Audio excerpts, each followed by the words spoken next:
Here comes Sweetie to entertain you. Sweetie is a naughty little bird. She befriended a rat. They used to roam around the forest.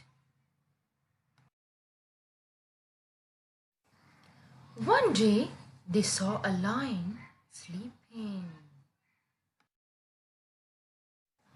Sweetie felt crazy and wanted to tease the lion.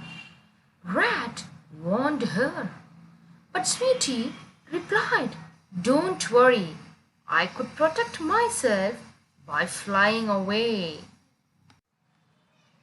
Rat left the place, leaving Sweetie behind. Sweetie flew over the line and started to chirp.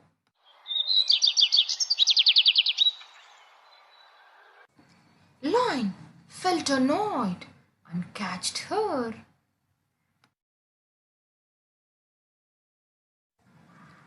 Poor Sweetie lost her life.